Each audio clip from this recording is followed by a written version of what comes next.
صدري ويسر لي أمري واحلل عقدة من لساني يفقه قولي.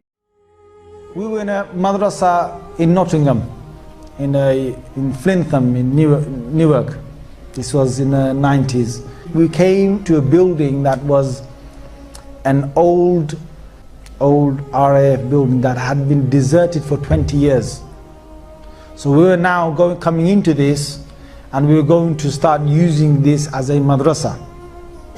Now when we came there, one of our teachers, he said to us, he said, because we started off living in one corner, and we're going to slowly start using the rooms till the other side of the madrasa. Now this place had 120 rooms, yeah, and it had about 3 different halls, massive. We had an east wing, a west wing, a middle sort of part, and we were in the east wing, and we were just staying just in a few rooms. We're talking about literally about 7 or 8 rooms. And teachers said, they said, don't go to the west side, to the west side of the building. I'm telling you, you know, as young people, you dare yourselves, right? Yeah. So we said, come on, let's dare to go over there, right? So we were young, and we went into the west side in broad daylight, 12 o'clock. I'm telling you, it was spooky at 12 o'clock. Forget 12 in the night. We're walking, and we were holding our arms, and we were walking together, about a good 7 or 8 of us. As we're walking, we can hear doors banging, bang, bang, creaking, things opening. You know, we just run. We were saying, you know, our kalimas loudly, shahadas loudly, what about that loudly, Allahu la ilaha illa huwa al-hayyul qayyum, basically running, yeah? Now, you can imagine this place was really spooked up. And the teachers warned us, you know, don't go over there. Now what happened is one of these, there's this young kid, I'm not going to give you his name, he's probably grown up now, he's probably got kids now, right? So I don't want to embarrass him when some of you might confront him. But he was from up north, and he was a kid, about 13 years old, I'd say, from Bangladesh. He didn't know a word of English. Forget anything else, right? He just knew Bengali. And he was the most quietest kid you can imagine. Just quiet, just sticks to himself, and that's it. And he's trying to become a hafiz of the Qur'an, and he only has done 1 juz. So one day what happens is that he sort of strays off, I don't know, he goes over to the other side, and he comes back. And no one sort of takes much notice of it, but he comes back, and the evening when we all sitting together and we're sort of reading, I wasn't there in the hall at that time, but there were others who said it, but then I went over to the hall to verify this. So this is something that I have verified myself. What happened is that he came with his Qur'an up to his teacher. You can imagine a kid who's lallu pattu, who doesn't know a single thing, yeah? He comes with the Qur'an to his teacher, puts it right in front of him, and he says to him, he says, test me. And he doesn't say in English, he says it in Arabic. Now his kid suddenly knows Arabic, right? So he says, test me. And his teacher looks at him and he thinks, is he having a laugh? You know, those days, you know, the beats were a common thing, right? I think, shall I just make spaghetti out of him, you know, like, yeah? So this kid just seems to know, says, test me, any way you want, yeah? So the teacher says, okay, the Quran's closed. He said, okay, read from the 15th juz. So, Subhanalladhi asra bi abdi laylan min al-masjid al-haram ila al-masjid al-aqsa alladhi barakna hawla.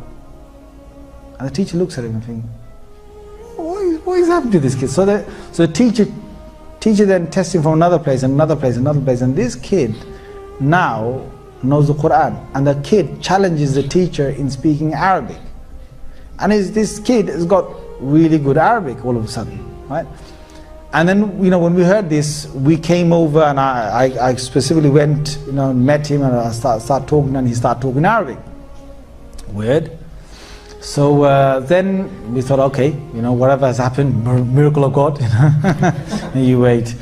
What happens is now this kid is acting really weird, because he goes and he gets a hair clipper and he shaves half of his head and he leaves the other half as it is.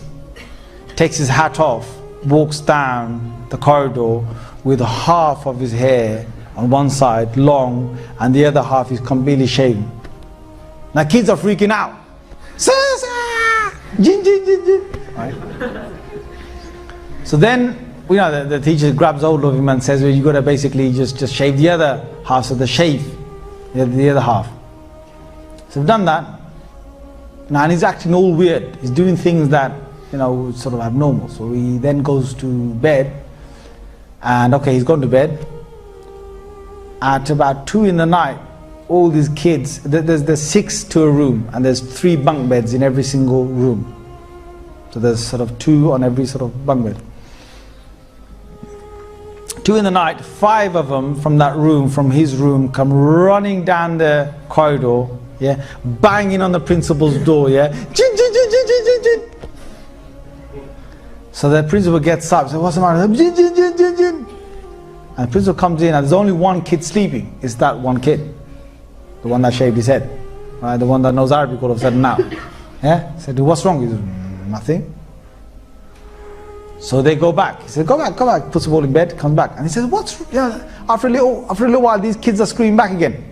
Down the corridor, knocking on his door, Jinn, Jinn, Jinn. So he said, what is it that was happening? They go, when we go into our bed places, imagine this guy's name is Imran. I'm just making up, I'm not saying his real name, Imagine his name is Imran or something.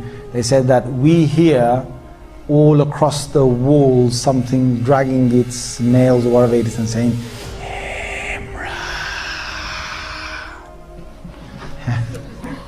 So basically they just obviously leapt out of their beds, came straight to the principal. Now this went on all night.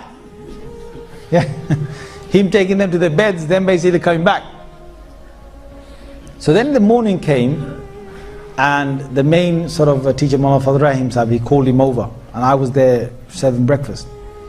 Now what's common is in exorcism is that you would recite something, and when you recite it, you're able to, when you recite something, some part of the Qur'an, then the jinn gets affected because they can't stand the Qur'an, and then they will actually leave, or they will beg to leave.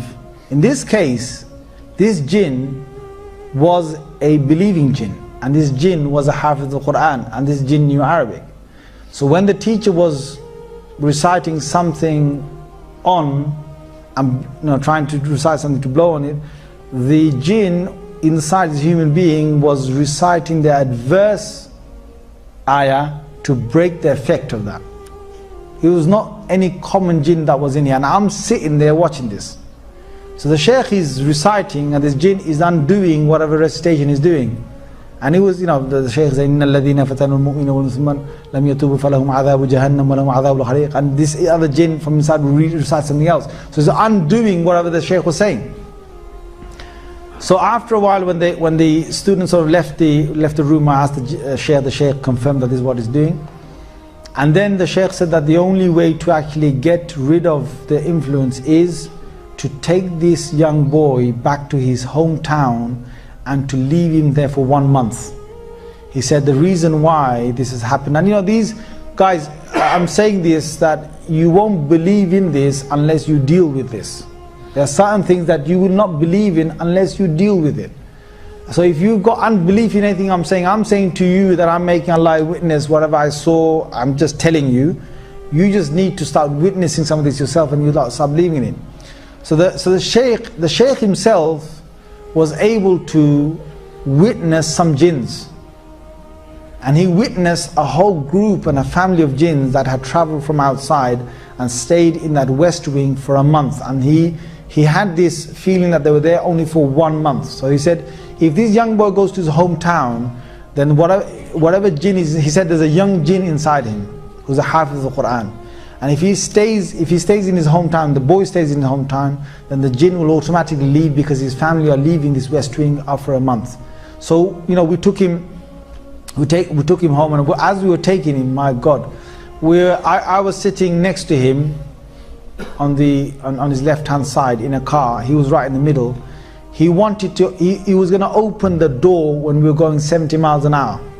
He reached to open the back door, the car door, and the teacher stopped him, and the teacher gave him a good shouting, and then he basically stayed there until we got to the place. We left him in his home for 1 month. After 1 month he came back, and he was the same docile kid you knew. Looked down while he walked, never knew a word of English or Arabic, and only knew 1 juz of the Qur'an.